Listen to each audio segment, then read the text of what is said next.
Hey team, welcome back to another incredible episode of the Intentional Agribusiness Leader podcast. This is your host, Mark Jewell, and I am joined today, I'm going in reverse order, by the cowboy coach, John Anderson in the house, and the lovely Queen Christine Jewell. Welcome. Good to be here. Great. In the house, literally in the house. In the house, yeah.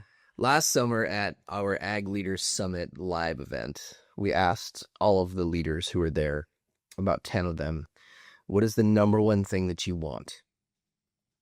What is the number one thing that you want? And the overwhelming theme, top answer that came from the leaders, and these are leaders of like CEOs and VPs of ag retailers and manufacturers and so on and so forth. The number one thing that they wanted was peace.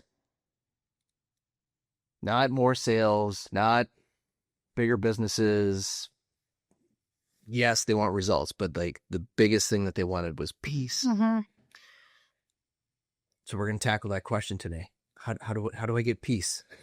Like what is the real question? What do I have to do to get peace? Mm-hmm. What do you mean? What is the real question? Is it how do I feel peace? Is it how do I get peace when there's pressure all around me? I'm curious. What is the real question there? Because peace is a feeling. Mm-hmm. It's a state of being. You know? I mean, peace is a state of being. We feel peaceful sometimes. But I'm curious of what the real thing, you know, often when people say this to me, I'm like, what do you want peace around? Where do you want to experience peace? Like, is it just an atmosphere that you want to I want to walk in peace. Yeah. Well, I wonder so when people say that, do they just mean like, I want to be happier? I want to be more chill. I want to know that things are taken care of. Yeah. This is one that I get a lot, and I'm not surprised that the Ag Leaders Summit said the leadership. This is probably the number one thing that people that reach out for executive coaching say that they want. They want to have calm in their life. There has been so much chaos. There's been so much pressure. They've been operating inside of a pressure cooker for so long. That seems to be the only way to move things forward, right? And that almost if there's any kind of sense of quietness in their life, like something must be off, right? And so the anxiety that is always kind of running in the background in their nervous system and their head of always being plugged in, always having to be on, that's really the thing that I'm finding. A lot of people are saying, hey, can I break out of this? Like, how do I break out of this constant state of anxiety and having to operate inside of a pressure cooker? Mm-hmm. And is that even possible? Mm-hmm. That's number one. And number two, it's like, and also it's kind of terrifying. It sounds like the dream. I'm going to have peace, but also, what do I do with myself? What would you do when I have it? Because initially it probably feels really off. Something's wrong, you know, and now you're kind of going in coach mode. But let's talk about the anxiety piece for a minute. Yeah, who would I be if I'm not constantly putting out fires? Mm-hmm. Exactly. Yeah. So I'm just going to jump in and start kind of because I feel like this is something that I talk about. Well, that's why you're here. This is your topic. Every single call. So you're the expert.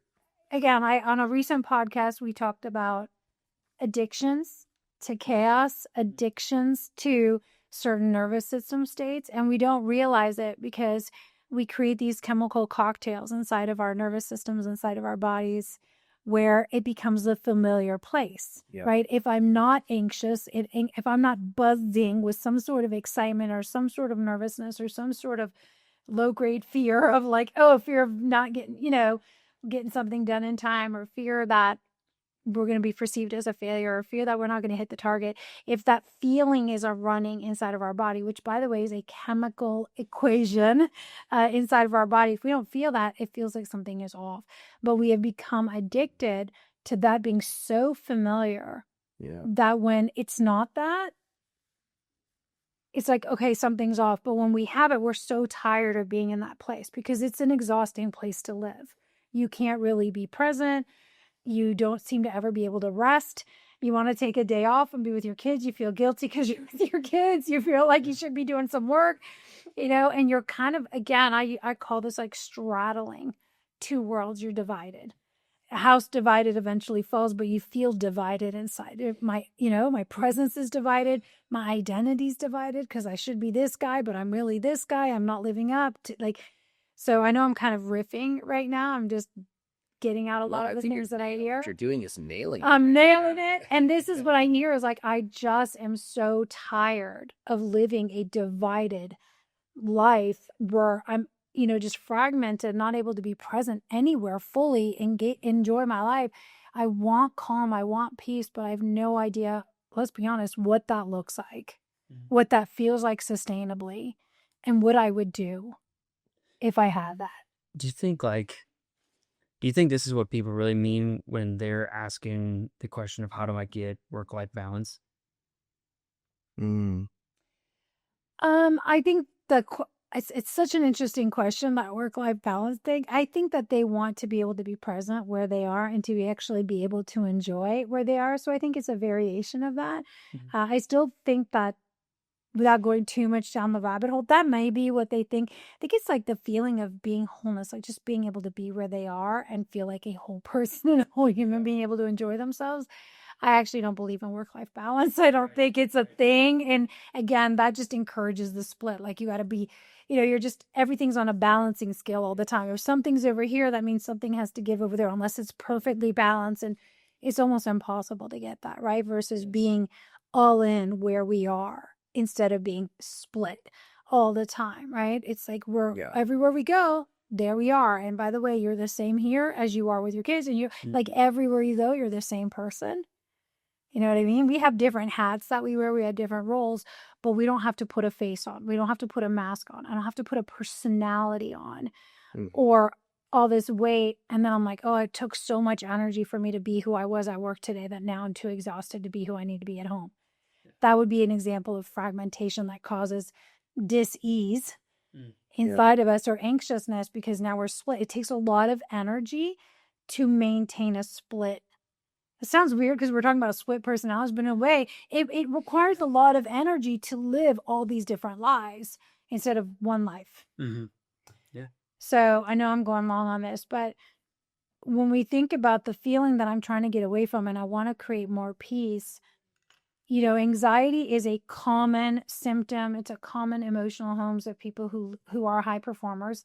And I'm going to call us all, because I'm one of them, a recovering high functioning addict of anxiety. Okay. Like a high functioning overachiever that's addicted to chaos. Kind of like you have high functioning alcoholics, like they're alcoholics. They're kind of functioning until they're not anymore.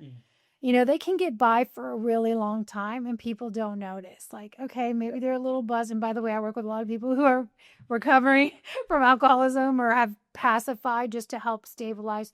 And it's like, for a while, it's like, it's good. They're functioning. They're still showing up at work. They're doing their thing. They're making connections until all of a sudden they can't keep it up anymore.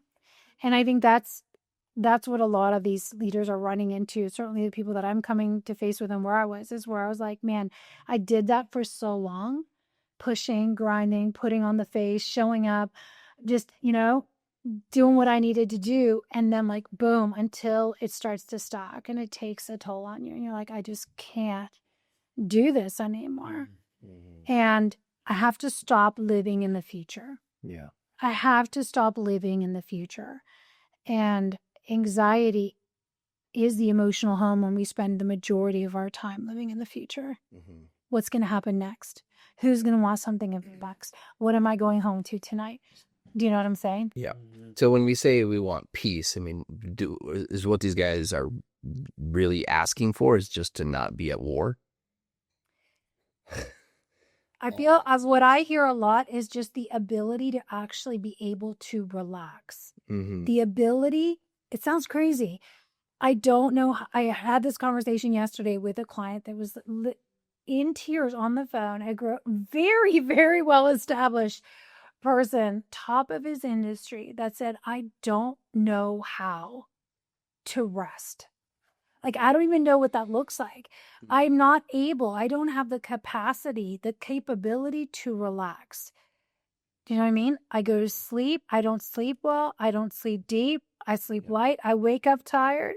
And I also don't have the ability to enjoy what I have. I think it's those two things. I'd be willing to bet. I mean, like the only way most people are relaxing is with some form of sedation. Correct. Right. Or checking out. In our industry, likely alcohol, right? But I mean, it could be other things. For some of them, it's just working more, right? But I mean, I think like the vacation, right, is an excuse. Like the only way to shut it off. And I was this way for a long time. Like you first started taking me I'd never been to an all inclusive before we met.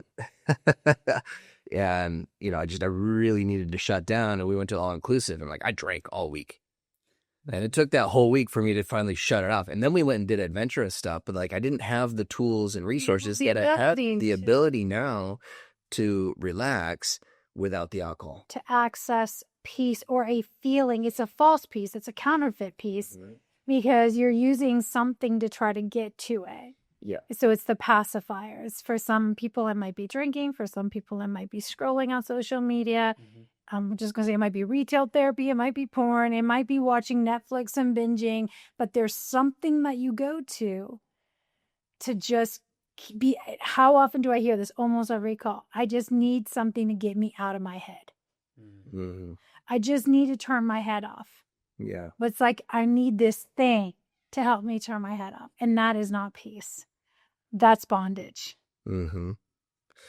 Yeah. So let's define. I want to nail that down. So what's the difference between like how do I know if I'm in bondage to something? By the way, when we say you're in bondage, like you're in bondage, you're enslaved to that. You can't turn it off without the alcohol. You can't get going without the coffee. You can't shut it down at night without scrolling TikToks and Snapchats or whatever, right? Yeah. There's all this talk about free man, free woman. I'm a free man. I'm a free woman. It's like, am I though? Or am I still dependent on this in order to get me to calm down? Yep. So it's anything that I have dependency on in order to get me into a state, because true freedom is the ability to drop into a place of peace. Like right now, peace is available now, and again, I show clients this all the time on calls when we are on a call, and they'll say, I need to access some peace. I got to get some peace. I'm like, well, peace is here now. Well, what do you mean? I'm like, can we just go into that place right now? And you know what we do? We slow down on the call. We literally just go through an exercise of just taking some deep breaths, slow deep breaths, and slowing down our thoughts. Like literally one of the tools is so simple, but I just use this dial. Like imagine there's a big dial in front of you, and we're just, each one of us have a speed that we think at. Like our thoughts are doing this, and for most people that are high functioning, high achievers, their thoughts are just on the edge of burnout. They're like this all the time. So having something where you're like, I'm just going to turn the dial down. Can I train myself to think slower? And so it's like, okay, I'm going to slow down. Okay, let's slow down your heartbeat. Like you can actually slow down your heart rate. Okay, now can I slow down the speed that I'm talking at? Because again, we all have a pace that we speak at. So this is about pattern interruption. Can we slow down and listen slower? Can we do everything just a little bit slower than is the familiar place? Now, when we do that, we start to have pattern interruption. And now all of a sudden, as we start breathing and we start slowing down our thoughts and we start slowing down our heart rate, and maybe we tap into a prayer or some sort of gratitude practice, or we remember things that were moments in our life that really were peaceful, where we felt quiet, all of a sudden that feeling is back. They're able to tap into it, okay, for a minute. Then the question is like, but then the minute I get off the call, it's gone again. Like, how do I make this more of my normal state, right? Where I can actually listen, where I can actually be in a room and not have my blood pressure, pumping. Yeah. But that's like a little rep that we just did on that call. You know what I mean? It's like we're getting in the gym and we're like, how do I build a muscular body? How do I build strength? How do I run a marathon? It's like you run to the mailbox today. Yeah. So you do a couple reps today. and you give yourself the experience of what it feels like to experience peace for a minute.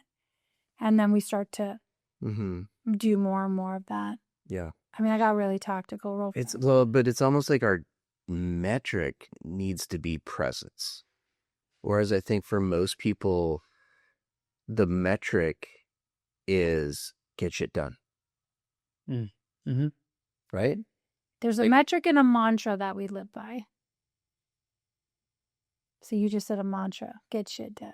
Well, that's like, but Yeah. When I think about people that are not having any peace, it's because the goal is just constantly get things done, right? Yeah.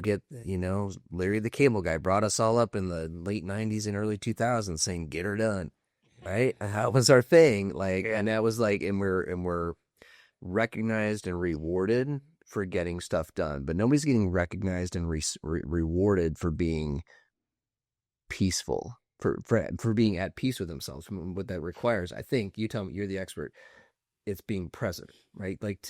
I'm no expert, but I lived this, and I have gotten to the place where I have been face down on the floor with everything falling down around me, where my body was breaking down, the businesses I'd built were collapsing, the closest relationships in my life were burning to the ground, and I got so exhausted. Like, I actually hit that place of collapse, like the breakdown where you're like, I cannot hold this thing together anymore. I've been there. I know what that's like. And I also know I had that moment where I was like, after 20 years of pushing and grinding and hustling, not just building businesses, building teams, making money, chasing profitability, doing all the things the world tells me to, and also like pushing my body really hard, in the gym, double workouts all the time. Like, everything had to be perfect all the time. I just finally was like, I am so done performing for everything and pushing and grinding, because push was my norm. If I wasn't pushing, something was wrong. And if I was in the pressure cooker, like, pressure was the norm. That there was a moment in my life where I said, I'm done. Like, effective immediately, peace is going to be my new normal state. You hear me say this all the time. I refuse to operate from pressure. There was a decision that I made that was like truly it was a turning point from my life, because I knew I was going to blow everything up if I kept going, and things were blowing up. But I really decided in that moment, and this is why that talk that I do is effective immediately. I made this decision. I have no idea what this looks like. I have no idea how to do it. I don't even know if it's possible, but I refuse to operate from pressure. And I'm not going to be addicted to chaos anymore. And I'm going to start operating from peace.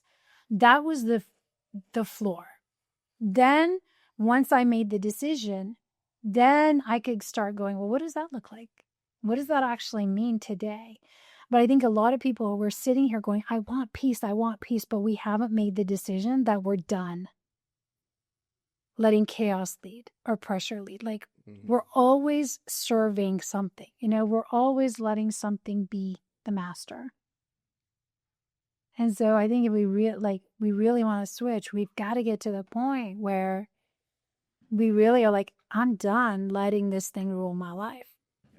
Because at the end of the day, I mean, we've seen people talk about getting to the end of their life or losing people that they love. Yep.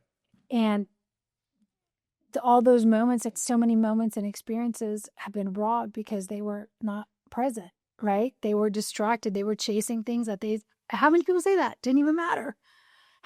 90% of the stuff I was stressing about, I was chasing, they don't even matter. Yeah. Well, do we have to wait till we get to the end of our life? Yeah. John, what do you do to shut it down and go be present? Well, I'm trying to learn right now, but with everybody else. Well, so I remember there was a moment last year, and last year was a very stressful, high anxiety year for just my household, right? But I remember a point that I got to last year where I did experience peace, and maybe the only time that I can remember that I actually experienced peace. And for me, it was is to the point where I just like gave up all control Yeah. and I quit trying to do everything. Where I was like, and for me, I just gave it to God, Yes. and I was just like, that's the only thing I can do right now. Like I got on my hands and knees and gave it up to God and said, it's up to you.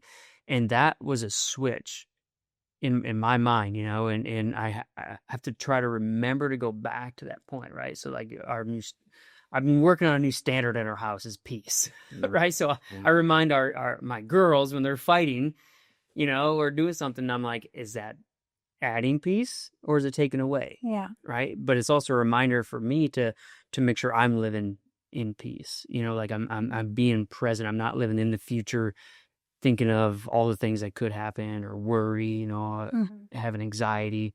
Yeah. Like in the moment, what is my purpose right now in the moment? Yeah. Can I be where my feet are planted? Yeah, exactly. Yeah. Exactly. And that's what's given. That's when I feel peace or I experience peace, that's when I am the most present. And that's when I'm trusting the most that everything's going to be okay. Yeah. Yeah. That is the moment where you have to let it go and let God, let go, let God. The peace that surpasses understanding and the peace that surpasses understanding will be with you. Philippians 4, I know not everybody listening to this maybe is a faith-based, but Philippians 4 is literally the framework for how to deal with anxiety. It's literally the instruction manual, right? Whatever is true, like do not worry about tomorrow. Do not be anxious, right? But whatever is true, whatever is worthy of praise, whatever is excellent, think about these things, right? And then the peace that surpasses understanding will be with you. And yet we're like, oh, but I want peace, but it's a peace that doesn't make sense. It's a peace that surpasses understanding. And again, it reminds me of, in Matthew where it says, seek first the kingdom and then everything else is added to us. Well, peace is a currency of the kingdom of God. Peace is the presence of God, his peace. And so as we say, yes, peace is going to be my new home base, to your point, what we're saying is, I'm going to stop trying to be the God of my life. I'm going to stop trying to be omnipresent because last time I checked, nobody on this planet has the ability to be everywhere. I'm going to stop trying to be omnipotent, which is all powerful, all knowing. Also, not a human thing, right? But the one who is all present, all knowing. If I can let him reside in me, then I allow peace inside and I get to let go. Like I can't carry everything, And it's not a logical, it's not a feeling that's fleeting. It's a being because it's a being that's inside of you. There's a spirit that resides in you. So you might feel relief from drinking a beer or 2 or 3 or relief from watching Netflix, but that's called numbing. That's not peace. Peace is quiet joy. It's a joy of our life that's just like, shh. And joy is peace that's expressed out loud. And isn't it interesting that those are the two things that I hear so much? Like, man, I can't relax and just be at peace. And I also don't know how to enjoy my life because they're the same thing. Yeah. Expressed differently. Quick interruption to the podcast here. Listen, at the end of the day, most of you have been through some sort of training and development. If you're listening to this podcast, you're probably interested in personal and or professional development. And here's the reality. In the corporate space, most of it's bad. Let's be honest. Most of it has been a death by PowerPoint situation that really doesn't progress you, your team. It doesn't move the needle. It's not aligned to business priorities. That is why I really am asking you to take a look at the Thriving Leader program. In the show notes below, go to the link and click through to our Thriving Leader website. The Thriving Leader was designed with the learner in mind. Adult learners today don't need another death by PowerPoint situation. They don't want to waste their time going to a training, being at an event that doesn't actually get them the results and that isn't actually relevant to where they are in life. The 3 biggest challenges that leaders have today are time management, stress, and work-life balance. The Thriving Leader works to solve those and so many more things. Click on in the link in the show notes. learn about the Thriving Leader, and join us at an upcoming public event and see what it's all about. We believe that today's leaders hold a moral obligation to create environments within which their people can thrive. Whether you're the one leader on your team or whether you're the leader of 10, 20, or more, it's time to see what you can do to create an environment within which you and others can truly, truly thrive. 6 months from now, a year from now, 18 months from now, the time will have gone by. The question I have for you is, during that time frame, are you surviving or are you thriving? Click the link today. I don't know that I've ever heard it put just like that, but I love it. Peace is quiet joy. Yes. Right. And I think most people are looking for the tactical, like, how do I do it? Like, just can I do another cold plunge? Can I do a meditate for 15 minutes? Can I go, like, what do I have to do to get there? But it's like, what you guys are actually talking about is that actual quiet joy is found through surrender and eliminating, I don't want to say eliminating worry, but just handing it over. Exactly, your cares on God. Like he says, bring me your burdens, bring me the things that feel heavy. And also, calm is a feeling, right? Like I want to feel calm. Peace is a state. There's peace in the atmosphere, right? Things can be calm for a minute. Like we can calm things down. We can soothe things, right? We can soothe the burn. We can calm irritation. We can calm. But peace is a place and a being. It's a state where we decide to reside. And to your point, when you said, I want to be in peace, I want to be in a state of peace and operate from a state of peace. So to make this tactical, and I have a lot of people that come to me and say, like, they're trying to make big business decisions. Biggest one is, should I stay or should I go? Should we merge? Should we not merge? And I'm like, okay, Colossians 3 tells us, let peace be the deciding factor in all of your decision making. Well, if that's true, most of the time, let's be honest, fear is the deciding factor in most of our decision making. Yeah. So if peace is the controlling factor, then I love the question of, well, what would peace do right now?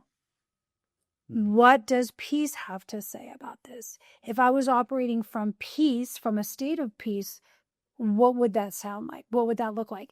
Because I guarantee you it's very different than what pressure says. Pressure says, get after it. Yeah. Go do it. Yeah. Don't leave anything on the table. Negotiate harder. Yeah. Right. Don't leave anything behind. Don't lose pressure says, keep going. Let's play the game. Yeah. Pressure says, work harder, grind more. It says control everything. Control everything. Yep. Yeah. So good. What does fear say? Maybe some of the same things, but what else? Don't miss out. What if? Mm-hmm. What? Keep going. That's a big one. Fear loves the land of what if. Yep. Like what if I miss out? What if we don't get the best deal we possibly could get? What if I leave something? What if I miss something? What if I miss out on something? Mm-hmm. What am I leaving? What am I missing out on? What am I leaving behind?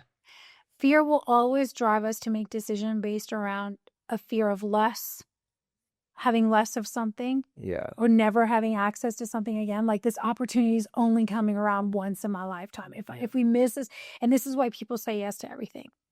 They like, yes, I'll take that speaking engagement. Yes, we'll do that project. Yes, another project. And it's like, well, again, we can do all things, but not all things at the same time. There's still authorized work for authorized seasons. So what is the right thing right now? Peace says there's the right thing to do right now. And what may be right for right now may not be the right thing tomorrow. Right. And I think that's, again, another element of peace is tuning into, like, you and I were just talking before this podcast started. I asked you, what season are you in? Mm-hmm. Is this a season of stillness? Mm-hmm. Right. Because sometimes we think it's go time, and it's like, but is it? Right. Because when it's go time, it's a different operating system than when it's winter or stillness. It's a time of reflection and repair. Yeah. I think what's happening in agriculture these days, in this generation, really, even if you will, is we've gotten away from a world where there is downtime. Historically, ag follows a very cyclical pattern that follows the seasons. Yeah. Right. And so when there's an increase in activity in the spring because it's time to plant, right? And then there's a lull of activity in the summer because it's time to let things grow. Mm-hmm. And then there's an increase in activity in the fall because it's time to harvest. And then there's a lull in the winter, Mm-hmm. right? Because it's time to let things rest. And because of the advent of technology, because of the way that the markets, the incentives that are there in the markets today, that went away. Yeah. Everybody's always on. It's constant strive. It's constant strive mode. And so from an intentional leader perspective, it becomes incumbent upon all of us more than ever to really start to honor the seasons of life, at least, and create our own boundaries. If the industry won't allow for it, then you got to create your own. And let's be honest, businesses have seasons. Businesses have seasons and cycles. Projects have seasons and cycles. People have seasons and cycles. And this thing that we've done is we've turned everything into a machine world. You and I were talking about AI too, right? Mm-hmm. Oh, AI is great. It's beautiful. It's a tool, but it's also allowing us to be on all the time, always be producing. And it's creating an unnatural world. It's created an unnatural factory system where we're just like minions walking in all the time. And then we wonder, why do I feel like a machine? Yeah. Because we are everything around us, we're operating as if everything is supposed to produce 24/7. Yeah. But what in nature produces 24/7? Yeah. Nothing. Sun. That's it. Yeah. You know, and even we turn away from it half the time. Yeah. Right? Yeah. But things that are growing and evolving, like we are a life, right? We're living and breathing and we go through cycles. I think we have much to learn actually from getting reconnected to nature and the rhythms of that, you know? I agree. I think we need to pay better attention and understand. And this comes back to my question earlier. It's like, so what is the goal? Is the goal just to be getting stuff done? Because if that's the case, then you need to be a machine. Because a machine can just work. And even machines need maintenance and repair and greasing and oiling and stuff at some point. Like they need maintenance, but like, is the goal or is it presence? Is it peace? Is it this ability to slow down? And so I think this is a very challenging conversation for most, because if the goal was actually presence, if the goal was actually peace, then that would dictate that you need to solve for that. But most people are focused on solving for getting stuff done. Mm-hmm. That's the nature of what we're doing most of the time. Is like, how do I get more done? How do I get it done on time? How do I not let anybody down? That's what's driving most people into those anxious states that you're talking about. Mm-hmm. I think it's really important. Going back to where we started this podcast is, I want peace. I always ask people, what does that even mean? What does that even mean? Like, do you want the ability to slow down and be able to relax? Do you want to have peace in the process? Like, there's times when it's go time, but you can be going and be anxious and fearful and stressed out and not sleeping, and your blood pressure is through the roof because you're like, it's time to get things done. Or you can have peace in the process. Like, you can have great flow state. You can have great momentum. You can be getting a lot of things done and actually experience joy, which is peace express, right? We're laughing, we're high-fiving, maybe we do a little dance in between, but like we can actually joke, we don't take ourselves so seriously, or we can drop into this place where it's like, where is that? We're so serious, we feel heavy, we're not sleeping, but we can do it both ways. Yeah. Do you want to do it in a peaceful way, a way that's actually producing joy and peace, and that's the way you choose, or you do it the chaotic way? Because if I was to ask you, what is the peaceful way to do this? And what is the chaotic way? They're two totally different ways. And I think people think that that's an option. Mm-hmm. So I would encourage people listening to be like, okay, first of all, can I just define what that means? Because again, what is it? Is it the ability to sit still? And then I would challenge you to start thinking about, there are different ways to do everything in our life, like from kids' activities to leading teams. Like, what's a peaceful way to lead your team? If there was peace in the way you were leading your team, what would be different? Mm-hmm.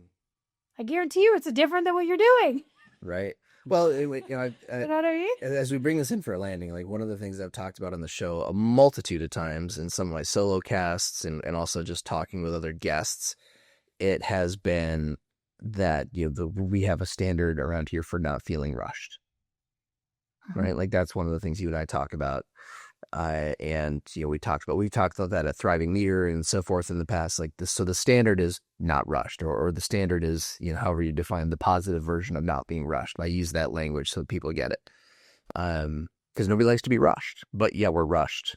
Like most people are rushed almost constantly. Yeah. And so, well, what does that mean? Well, that means that we've made decisions to not attend certain events, to not do certain things. I missed some volleyball matches this year because to do so would mean that means that for the other 5 kids, we're always being rushed.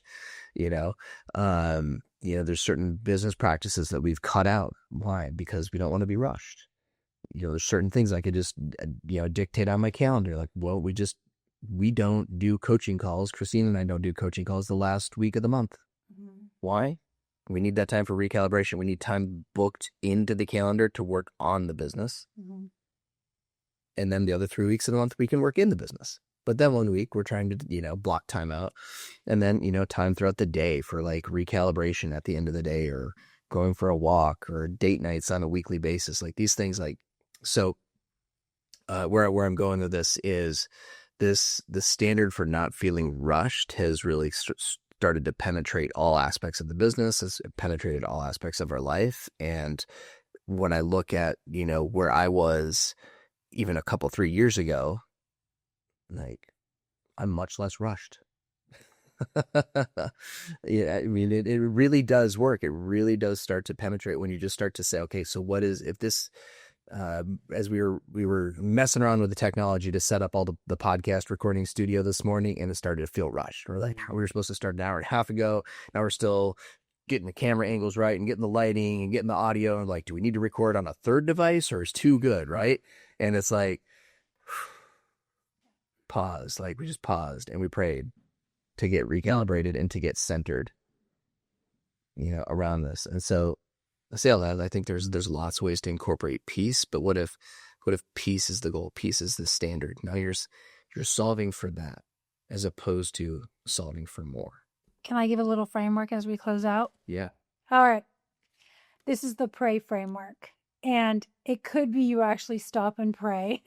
We're big advocates of praying, but it's an acronym.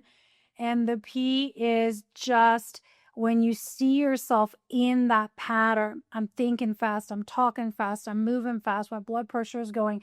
Pump the brakes. P, pump the brakes, pause. We need to pattern interrupt. And just ask. The R is reflect, right? What is actually going on here? What actually matters? Let's get better at reflecting, like observing ourselves, right? And we talk about this in the story framework and everything else, but can I just pause? I need the pattern interrupt. Can I reflect? Let me take sometimes we're in the trenches, we're too close to the fire. We need to pull ourselves out for a second, and we need to see things from a different angle. So and it takes courage and faith and all that to do it in the moment, because everything feels like it's on fire sometimes, but it's like, I refuse to keep going. The A is for ask. So the A is ask myself, is it asking yourself a question? Do I actually want to operate this way? I love the A is ask God, ask the Holy Spirit, what is actually the most important thing right now? What are the orders from headquarters right now? That is like, I'm here, I've got this team to lead. Like, I know that I think it's about this project, but maybe there's someone in this room that really needs something, and I'm totally missing it because we're all frenetic. Like, hold on. And I use this all the time with my clients that are going into rooms and business deals, and they think it's about the business deal, or they think it's about that, but really there's someone in that room that needs something. You know what I mean? It's about a connection that's about to be made. So pause, reflect, ask, what else is going on? What am I missing? Ask God, like, what do you see that I don't see? Right? The word says ask and you'll receive. You need some wisdom, ask, you'll get it. And then, the Y is yield. That's the submitting, the surrender. You said that, right? Like, once I have the answer that's like, this is not peace, this is chaos. Now I have an option. I want peace. Great. Will I yield to the way of peace? What is the peaceful way? Ask. What's the peaceful way? Okay, you just got your answer. Now, will I yield or will I fight? right? It's like, okay, I'm going to yield. Yielding doesn't always feel good. Sometimes you're like, no, I want to go. It's my turn around and around. But it's like, just you've got to yield, you've got to surrender. And so I've used that acronym a lot to kind of just say, you know what, peace is going to be my new normal. And joy is going to be my new normal, the ability to enjoy. And so when I feel like myself like getting like that, it's like, hold on a second, let me pray. The pray is the pause, reflect, ask for what I need, and then yield. And sometimes the ask is, you need to ask somebody for help. You need to ask somebody for support. Maybe you need to ask somebody like, what do you see? Like, what's going on? Because sometimes we're way too close to something. Yeah. So great episode, guys. Let's bring it home. Everybody wants more peace. Everybody wants more peace and more joy. More peace and more joy. Let's wrap it up with that. Peace is quiet joy, and joy is peace expressed out loud. So if you're seeking greater peace and greater joy, they're really the same thing. You heard it here.